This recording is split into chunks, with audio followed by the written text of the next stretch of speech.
morning, everyone. Yesterday we started a series on crisis, and we said you have a crisis when something unexpected, something you did not prepare for, something happens, and we sort of veered into leadership and government and politics yesterday, and we said in times of crisis like this, the substance of what you are really shows up, what you are made of.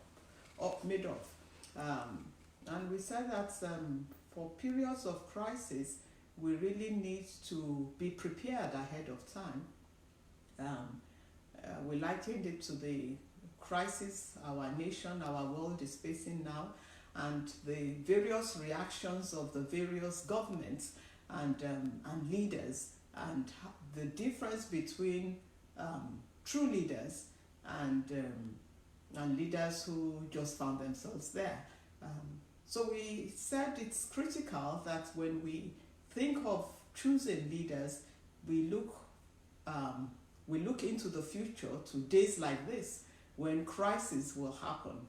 The kind of person we put in leadership over us, the kind of people we elect into government, the kind of people that we hand over the oversight of our lives, of our businesses, of things that relate to us, the kind of people that we hand that oversight to. Are they people that have the substance? Are they made of the substance that can lead us through a crisis period? And we said that the foundation is critical. The foundation is the substance on which anything else can be built. And if the foundation be destroyed, what can the righteous do? So right now I wanted to invite as many people as possible. I will hold a watch party. I want to talk about something very, very important today. And I do want you to respond back to me. I really want you to respond back to me. This discussion might actually extend till tomorrow. I tried to get away from it, but I just couldn't. I tried to think of other things to talk about this morning, but I just could not pull myself away from this. And I feel strongly that this might be critical to somebody's life and safety. So please go ahead, call up your friends right now, invite them, get all your contacts, get them on to Facebook Live Reflections with Funmi Obilana, because as I said, we have something very, very important to talk about, and it has to do with the issue of crisis. Something that some of us may be experiencing right now, or there may be somebody who is close to us that is experiencing it, or there may be somebody that we know and we have a sense that they may be experiencing it. So please go ahead and invite somebody so that we can talk about this. I want to talk to us today about what goes on behind our closed doors. What goes on behind our closed doors. And for many of us, for some of us, this crisis time has been a time of rest, where we have been able to retreat and actually, finally rest. We have not been able to travel, we have not been able to go out, we have not been able to socialize, we have not been able to go to the mall, even when we don't have anything to buy there. So we have been restricted, we have been shut down, and it has effectively compelled us to a time of just resting our bodies, resting our minds, and helping us to focus on some things that are truly, truly important. So for some of us, it has been a positive time. I was listening to somebody yesterday. He's an evangelist who travels a lot. He's already, I believe, in his 60s, and he said, I have never in my life, and certainly not in the last 40 years of my life, had a time, and I think this was recorded probably about 2-3 weeks ago. He doesn't live in this country, he lives in the UK. And he said, I've never rested like I have in this last 2 weeks. By now he must be in his 5th week of rest. And he said, it's been a time of, he said, I've been sleeping 7, 8, 9, 10 hours if I want to. He said, that has never ever happened. So for some people, it's a positive time. It's a time to rest. It's a time to shut down. It's a time to retreat. But there are other people out there who this season is actually showing what their home environment, what the substance is made of. Remember yesterday I said, if the foundation be destroyed, what can the righteous do? If the foundation is not right, when a crisis hits, everything scatters because the foundation is not right. So for some people who are home right now, the foundation is not right. And therefore, instead of this time being a time to, to sort of focus on things that may help for their future, they are actually fighting for their emotional, their mental, their physical stability and their safety. They are actually fighting for their life because the enemy they have is not out there on the street. It's not just the coronavirus. The enemy they have is right in-house with them. The enemy they have is an abuser, is a violent person, is somebody who is abusing them physically, somebody who is abusing them sexually, someone who is abusing them emotionally, someone who is abusing them mentally. So they are having a crisis in their home right now. And the places they used to be able to escape to, they cannot escape anymore. Because before this, they probably will go to work, or the abuser will go to work. They probably could go to church, and the abuser will go to church. So for some people right now, there is no hiding place from the horror that they have had to live with in their homes, and they have not been able to escape. They have had no breathing space. It has been 24/7 for the last few weeks with the person they hate most to be with. And when we talk about abuse, when we talk about sexual abuse, when we talk about physical abuse, sometimes we think it's only women. Men are also being abused. They are being abused by the females in their life. They are wives.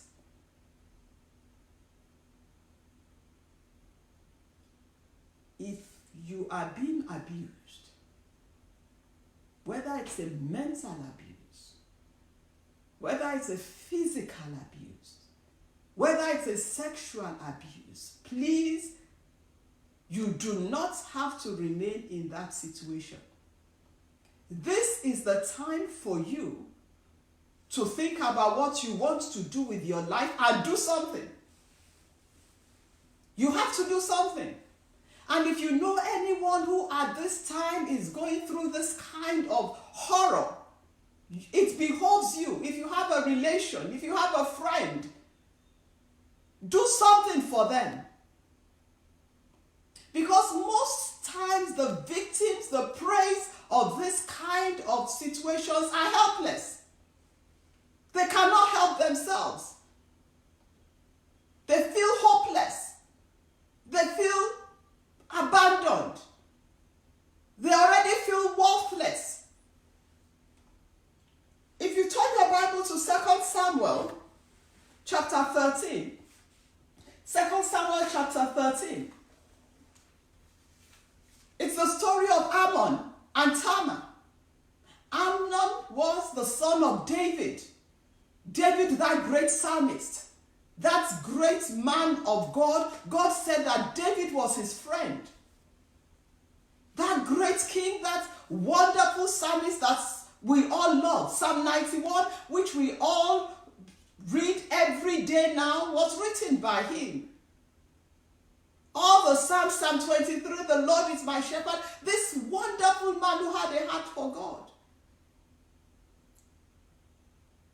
was the father of Amnon and the father of Tamar.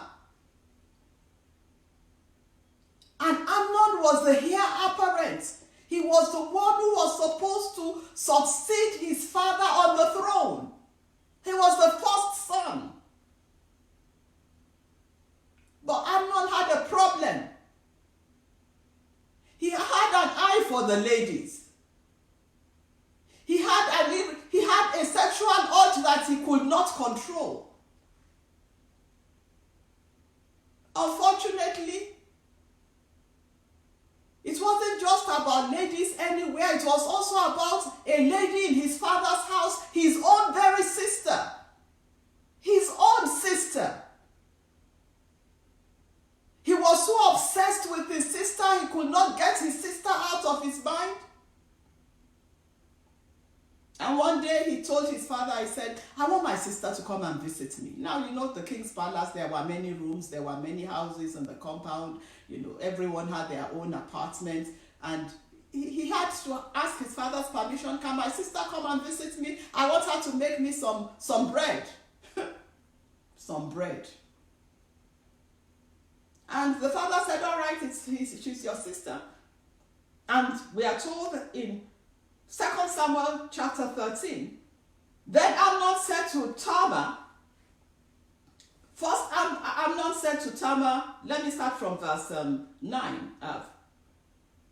Verse 9. So Amnon took the pan and placed them out before him. That she had already baked the bread. And she now set the table for him. Then Amnon said to Tamar, bring the food into my bedroom, that I may eat from your hand. And Tamar took the cakes which she had made and brought them to Amnon, her brother, in the bedroom. Now, before he told her, bring it into my bedroom, he first got rid of everyone there. Have everyone go out from me. And everybody went out. And it was Tamar alone left. And he said, Tamar, bring the food into my room. Tamar too innocently took the food into her brother's room. We must teach our young ones to be smart. It doesn't matter whether it's their brother or their uncle or you have relations in the house, you have children in the house, you have to watch them. Brothers are sleeping with their sisters, sisters are sleeping with their brothers. Fathers are sleeping with their daughters. Grandfathers are sleeping with their granddaughters. But she answered, no, my brother, do not force me. No such thing should be done in Israel. Don't do this disgraceful thing. But he forced her. And the father learnt about it. David learnt about it, and David did not do anything. And murder happened because of it. Families were destroyed because of this. If you are listening to me this morning, it doesn't matter who is abusing who. Get out of that situation. If you have a minor in the house who is being abused, it does not matter if the abuser is the brother, is the father, is the grandfather, is the uncle. It does not matter who it is. Get your child out of that environment. Get out.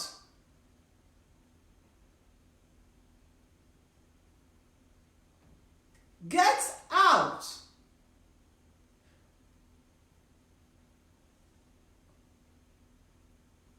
There's a destiny in the life of that child, of that young adult, of that now adult. Some people have been abused all their lives. Now they are adults, they are still being abused. It's not too late. Get out. A time of crisis like this shows to us the things that are important. How long are you going to be in that situation? If you know anybody in that situation, help them to get out. I had a situation where I had to say to that person, I'm taking you out of this situation. And if you decide to go back there, I will come with you. The three of us will die together. You and I and your abuser. I'm not going to leave you there.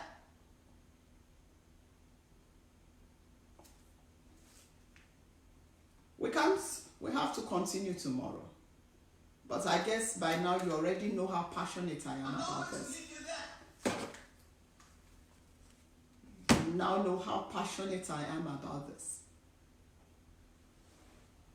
Save your life. Save somebody's life. If you know anyone in this situation, please don't leave them there.